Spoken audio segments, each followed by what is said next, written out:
Hi, my name is Renata Spigole, and I work at the Technical Communication Group. And my talk today was about the Raspberry Pi, a card-sized computer that you have the Wolfram language on it, and you can make awesome examples with Mathematica. And I encourage you to have one and make examples there.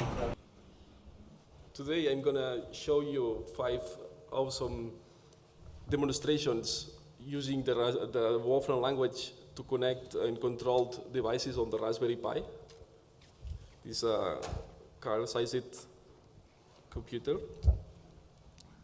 And to give you an idea of what is covered in this talk, I will give you a quick overview.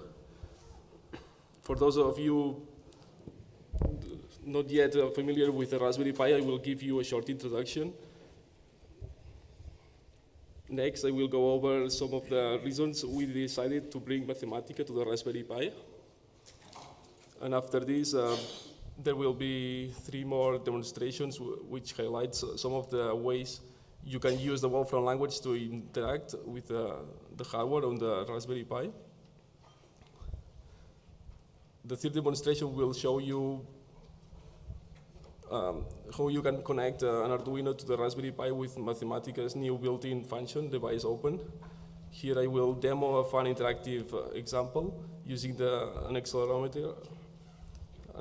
And it's prepared here. So then at the end of this talk, I will show you where you can find other demonstrations to make all sorts of measurements with the Raspberry Pi. So, let's go.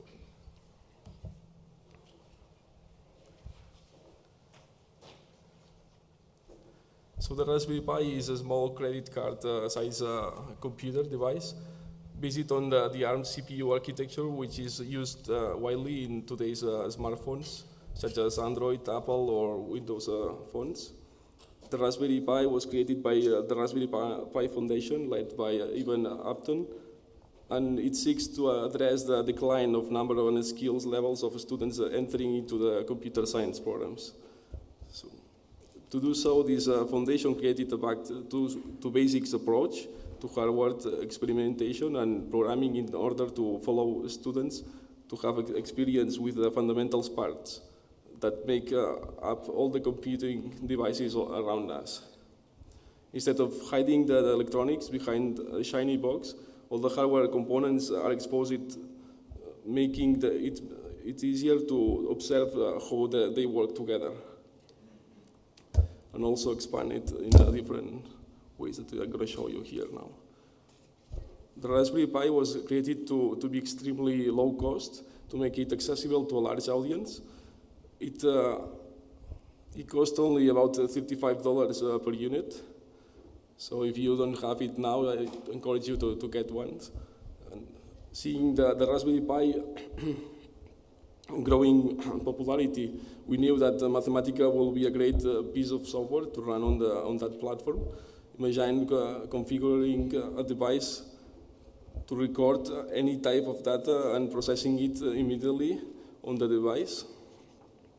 Running a statistical test as data comes in, or making graphs on the fly are great ways to analyze and understand what your data is trying to tell you.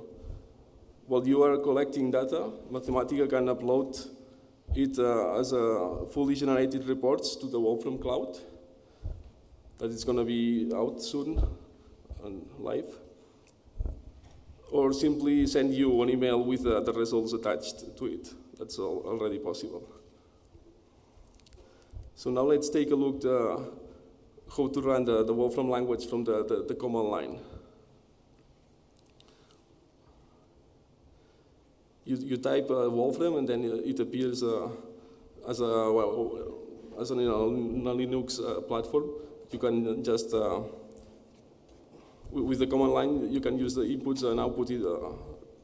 It allows you to type commands one by one, or you can write the entire scripts of Wolfram language codes.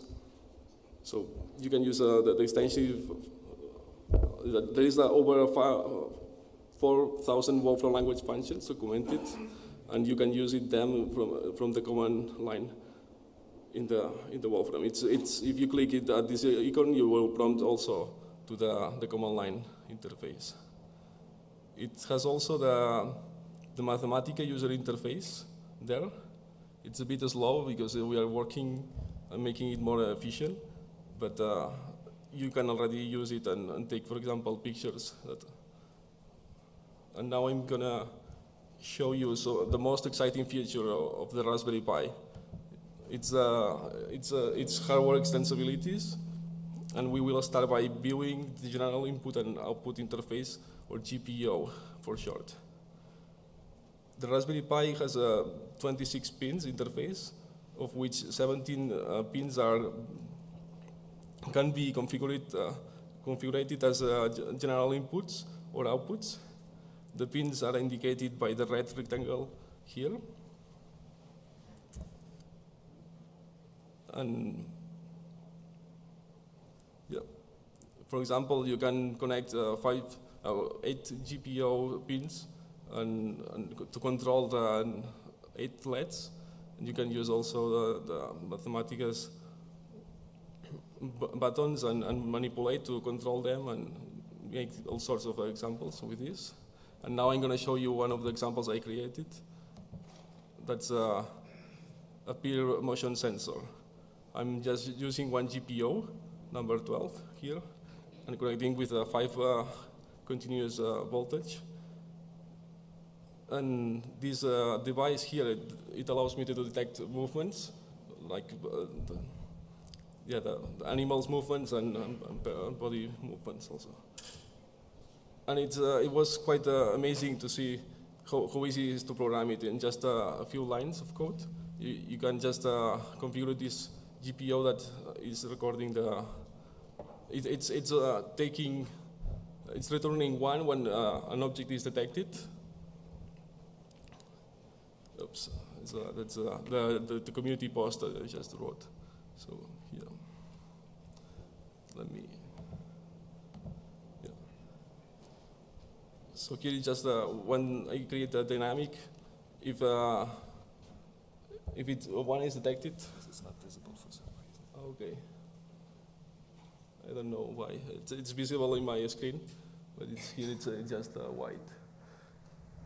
Well, I'm going to show you the dynamics of this. It's using the Wolfram language, and here it is how it works. Smile. Smile. Let me put the voice here.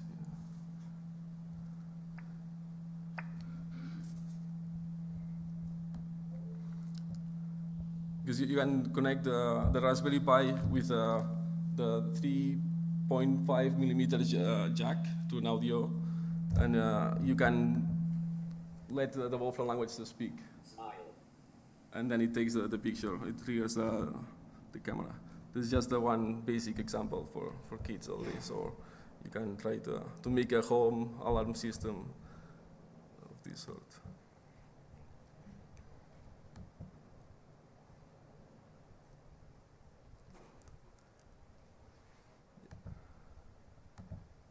So that's the Raspberry Pi. It's well documented, and for example, you can make an easy image processing thing, taking 2 images, just separated by 1 second to each other. And the command is device read, and the Raspberry cam is what you need to set up and take the picture with the camera board. And then you can use the image difference to detect the object that was moving. So these are really basic things. Finally, here is the combining Arduino and the Raspberry Pi is a good way to extend the Raspberry Pi functionalities. And for example, here I'm going to use an accelerometer that's an analog output, so the Raspberry Pi itself cannot take this accelerometer, but connected with the Arduino, you can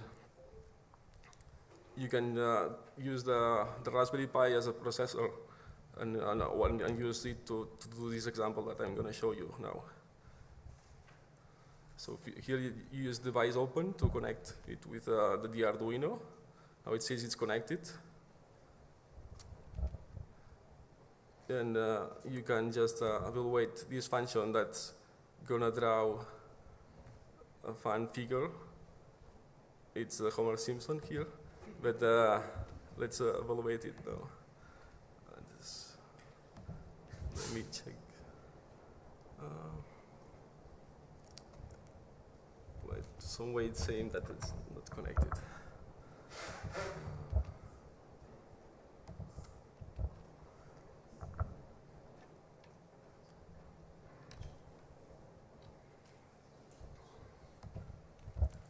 Wow.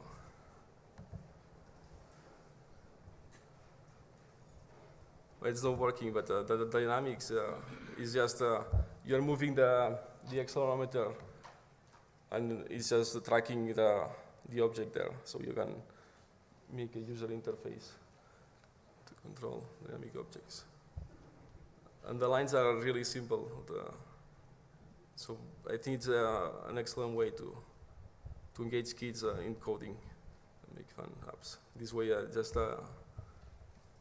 not coming here. Finally, you can check the community, the Wolfram community, for other examples. And Arnold Busnik, who has been leading this project, has posted many different devices that you can expand your Raspberry Pi. Here is a weather station that you can make, and then the GPS tracker, you can also use this. Here's another user, Diego Biovich, who uses Lego and Arduino and the Raspberry Pi, and it makes a demonstration how to take the gravity constant here. Yeah. Finally, you can also, for example, take the temperature with a thermometer, connect it to the Raspberry Pi.